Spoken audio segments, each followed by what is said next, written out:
When I was a kid, I remember that feeling of long, carefree summer days where time stood still, the sun was hot, and I felt like I could do whatever I wanted. The feeling of riding bikes like in a pack of children around my small town. The whimsical feeling of chasing bubbles, which I continued as an adult with my daughter. The feeling of love and nurturing when creating homes for ladybugs as a kid. The feeling of social responsibility when saving trees from the bad electric company. I remember the feeling of fear and excitement when climbing a tall tree. And I remember the exact moment where I was like, I have climbed high enough, even though my little brother kept climbing higher. I remember the feeling of organizing a backyard circus, putting great thought into the sequence of the show and how to best market the tickets around the neighborhood. Even now, as a mom and an aunt, I see that feeling for my kids. We're always outside playing in nature, and I love hearing them talk about surviving in the wild, even when the wild is a well-known forest in Nana's backyard. As you listen to me, I wonder what memory you're reflecting on. Do you remember that feeling? Do you have those moments of wonder and freedom? Did you play? Do you still play? I'm a play worker and an adult who understands the power and necessity of play. I started Coop Adventure Play 5 years ago in CU, and now part of my real-life job is to create an environment full of interesting and weird materials where kids can access that feeling, that pure pursuit of what makes someone their unique self. Play, this life force inside all of us.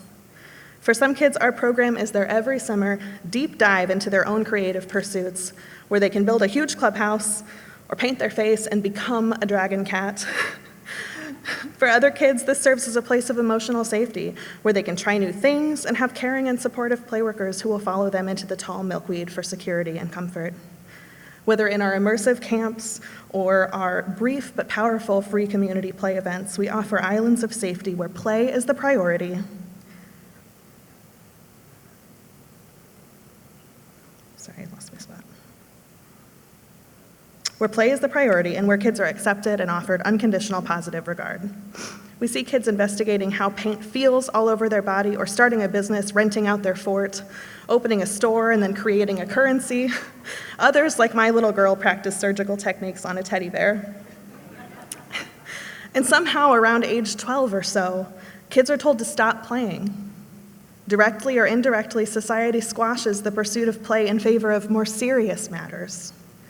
As a society, we've largely bought into the lie that past age 12, there's no time to stop and smell the flowers or wander through the woods. Kids are told to get serious and start producing and focus on the curriculum being handed down. So many people become cogs in a machine of a product-based culture where if you can't quantify something's worth immediately, it's not seen as worth pursuing.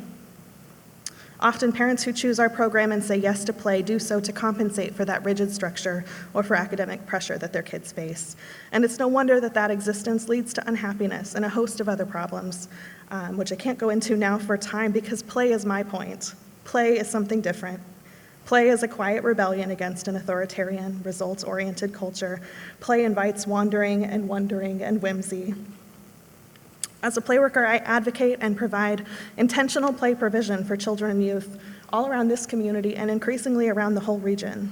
I get to create and hold space for the coming generation to hold on to that spark and to trust that they know the way. Being surrounded by kids relentlessly pursuing their curiosities and interests has inspired me to do the same. I became increasingly aware of the need inside me for play, like endlessly enjoyable walks in the woods with friends. And the three of us happen to enjoy organizing community events that highlight the amazing local talent in Champaign-Urbana, like Street Fests in Urbana, or like tonight's Pachacacha. That backyard circus planning really paid off. I used to daydream about taking pictures of old barns or sunsets or trees. I never really felt like I could pull over and take that picture. After all, I'm not a real photographer. Eventually, I realized that it doesn't matter if I plan to sell the photos or if I ever even publish them. It feels good to document the beauty around me. Of course, lots of pictures do help me tell the story about the impact of play, where kids develop new skills, make big discoveries, work through complex trauma. But I take so many photos now outside of my adventure play sessions, photos that are just for me, just because. Sometimes, like Brene Brown and Pete says, we have to be brave and say yes to rest and play in a culture where exhaustion is seen as a status symbol. I love seeing kids retreat to a hammock to figure out their next idea, and then suddenly it hits them, and they're off. Even as adults, we can learn from that, to rest and to listen to that voice inside, and when it comes, go and do the thing. And sometimes our ideas don't pan out, because I never said play was easy. Sometimes plans fail, or ideas change, or we go to take a picture of a kid immersed in play, and instead we get caught. But like a child who's just discovered that their hole in our magical field isn't yet deep enough for their DIY spa, they keep doing the hard work of digging. And while digging, the idea might shift to be a zombie pit, or a chocolate ice cream shop, or a straight-up mud bath that led to the longest line I've ever seen for the hose at parent pickup. But we're each gifted with our own viewpoint, perspective, sets of experiences, and deeply held desires, which means we each have the potential to offer the world, or ourselves, something weird and wonderful and unique. And when we'll just follow that spark and trust in that feeling and where it'll take us, or if you work with kids, follow that spark and where it might take you, I promise you will unearth the transformative power of play and self-expression. Like a few months ago when I painted my shed galactic purple, and then spray painted it, and then busted out the sidewalk chalk because it was an old favorite, all just because it makes me happy. If you paint your own shed purple, so to speak, you'll feel more and more comfortable coming into the person you were meant to be, relentlessly pursuing that subtle hint or following that gentle nudge at what makes you happy and unlocks your truest self. And a person of any age who's in touch with their inner drive to play and brave enough to bring those whispering thoughts out into the external world has the power to change the world around them by stepping into their own authenticity and purpose, letting that feeling be a force for good. Thank you. You can